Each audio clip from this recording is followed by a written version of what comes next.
Hello, everyone. September is over, Vamptember is over, and I'm here to talk about how Vamptember went. So, also my other readings, by the way. But we're gonna go through Vamptember first and all of the prompts. And prompt 1 was to read a vampire novel or novella, and I got through quite a few. The Vampire Chronicles. Now, I did not sit and read this book.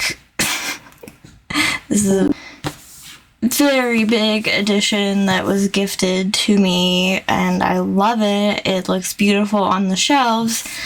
But I did get through Interview with the Vampire, which was a reread for me from quite a long time ago. I think it had been about 8 years since I read it, and I did do these on audio this time. When I first read Interview with the Vampire, it was physical,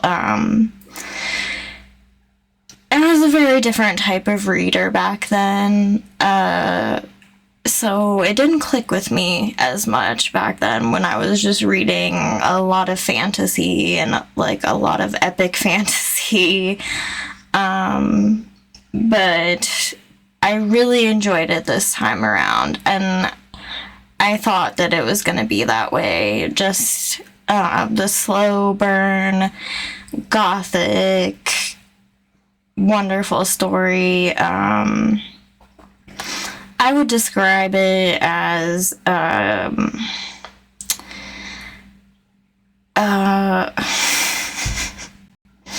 soft horror or dark fantasy is how I would describe these books. And yeah, I gave Interview with a Vampire 4.5 stars. And you know, it's funny, like, a part of why I took so long to continue with these series is that, like, I was like, the next one is the Vampire Lestat. Like, Lestat is such an asshole. Like, do I really want to read about him? But I'm so happy that I did, because the Vampire Lestat was my favorite in these three that I read, because it's kind of a combination of what makes a villain, and the fact that there are two sides to every story. And you get so much background on his life and so much history of the vampires. So that was a 5-star for me. And then Queen of the Damned, I've heard a lot of people really don't like Queen of the Damned, but I actually really liked it. It's much more of a character-driven story than a plot-driven story, so I can see how that trips people up, but I gave it 4 stars. I really liked it. And then I also read Vampire Breath. I got my goosebumps fix.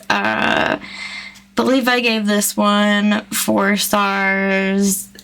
I'm just really loving my Goosebumps reads lately. I will say with this one, I like the episode more than the book, but it's still a fun time. If you're into middle grade horror, I would definitely suggest you check it out.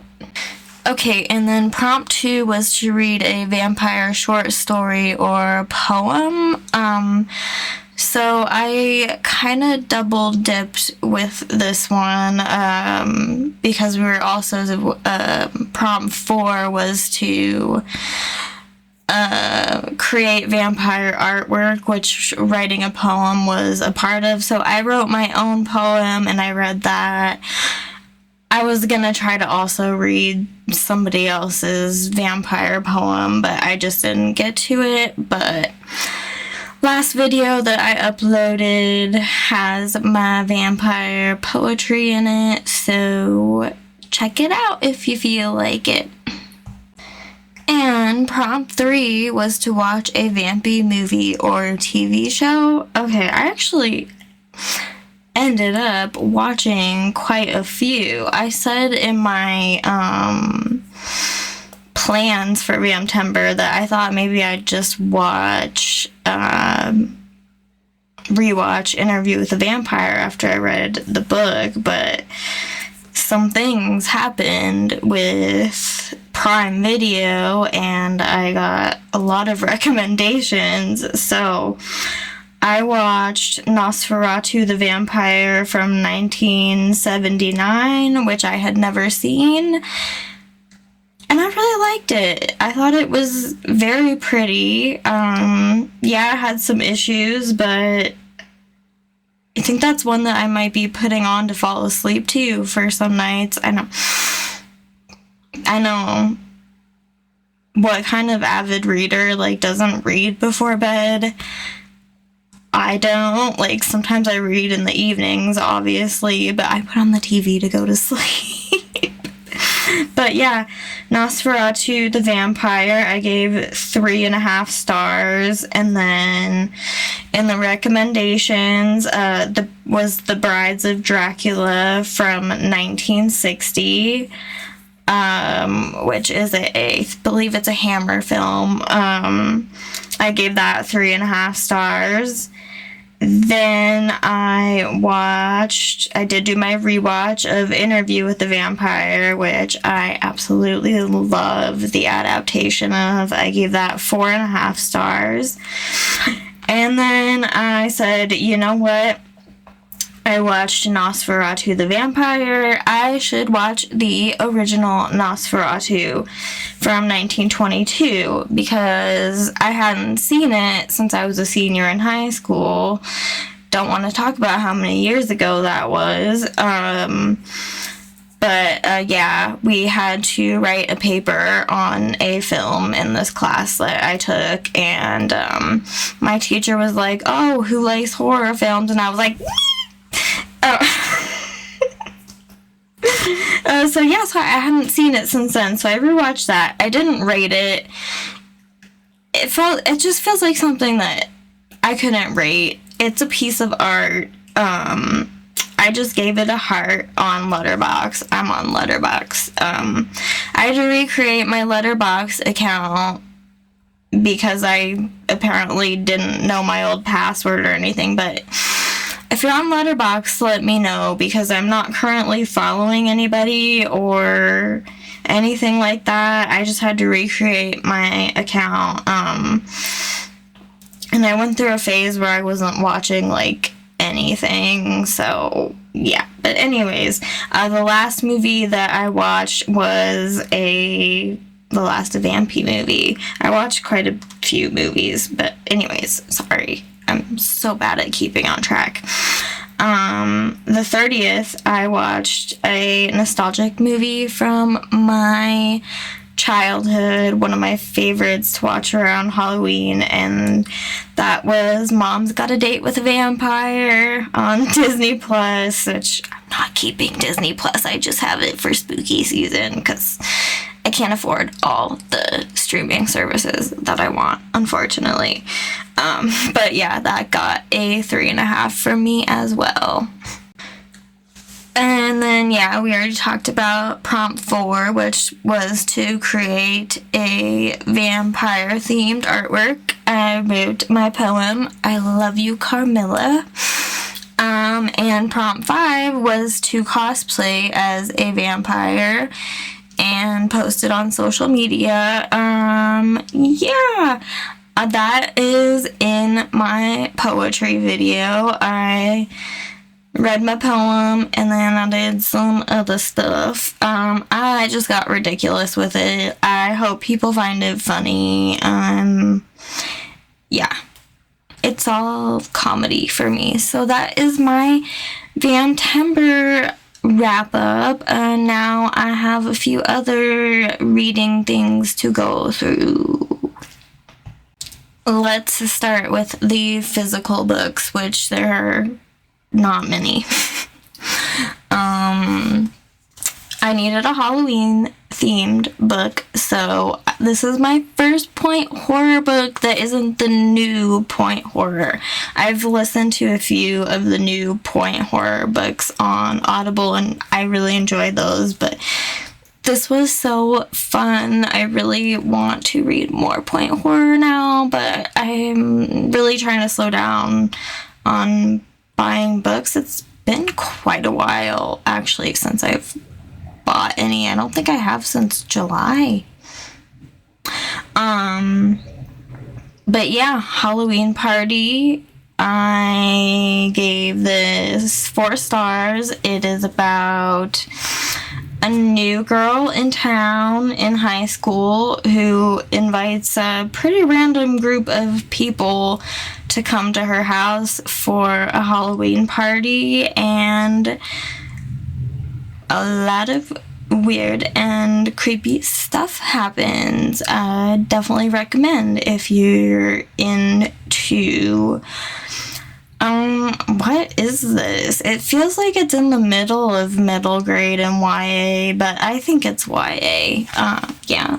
So, yes, I needed my Halloween fix. And then this Chunky Monkey. I'm still working on it, but I got about 500 pages into it. My thoughts. I'm liking, look at all those tabs. I'm liking it. I'm kind of sad to say that I'm not loving it. I really want to love this. I love the adaptations. I love the character of Pennywise and the lore. I hope that at least once I get to the halfway point, that I really start loving it, but we shall see. I know people have some strong opinions about this book. Maybe I'll get yelled at for not loving it, but that's just where I'm at right now. Sorry, not sorry. It's just a book. Calm down. And then I got a few other audiobooks listened to. Maybe someday I'll be back to not being so lazy and pop them up on the screen, but I'm not there yet. I'm sorry. First, I finally hopped on the fan wagon and I listened to Fourth Wing. And I loved it. I gave it 5 stars, and I was like, maybe I should just start the next one. But I was like, oh, but the 3rd one comes out in January, and then I could binge them. And I was thinking, like, I feel like I spaced out a little bit. Like, I really got into the characters, but I felt like I missed out on some of, like, the world building and the politics going on. So, I feel like I kind of needed to reread this, and yeah, the longer I'm going without reading it, the more I feel like I'm losing interest. So, I don't know. I'm sorry. But I think I'll get back into it. I do. If I reread the first one, it's just like, I have so many books right now, so many unread books, and I have a lot of unread fantasy because I used to be such a fantasy reader, and I've just bought all these books and I haven't been in the mood, and I feel like I need to read those because I'm getting in the mood, and I'm just like, it's so weird. I just don't feel like buying books right now, which has never happened in my life, but whatever. Okay, second book that I listened to was American Psycho. Okay, this is a buddy read with my very good friend, Bad as Red, and I just have to say I hated this book. I know there are people who loved it. Don't tell me that I didn't understand it and that's why I didn't like it, okay? I get the point. It was just so friggin' boring. It was just boring. So boring. I started listening to this on such a high speed because I just wanted to get through it. Patrick Bateman is absolutely insufferable in the book. Okay, I love the movie. It translated so well to screen. It just doesn't work on paper to me or on audio, whatever. I just hated it, okay? And that's all I'm gonna say about it. I think Bad's still working on it. I don't want to speak for her because she can speak for herself, but I always love a good buddy read, even if we both end up hating it. I don't know, maybe she won't end up hating it, but yeah, that was just not jiving with me. And finally, I whatever. Bride of the Living Dummy by R.L. Stine. Yeah, I got another R.L. Stine in there. Yeah, 3 R.L. Stine books this month. Last month, because it's October now. I've just been really obsessed with this series since July, and I gave it 4 stars. It wasn't the best, but I am big on the Living Dummy series, and that's really all you need to know. Okay, that is everything, my friends. Thank you for listening to me talk, because I know I talk a lot. I hope that you all have a good day. It's October. It is spooky season. It is haunted horror Halloween. It is trick or treat, smell my feet time. It is all the good things. So I hope you have a wonderful fall season and a great day, and I will see you in the next one with these very reflective glasses. Okay, I'm gonna stop talking now. Goodbye.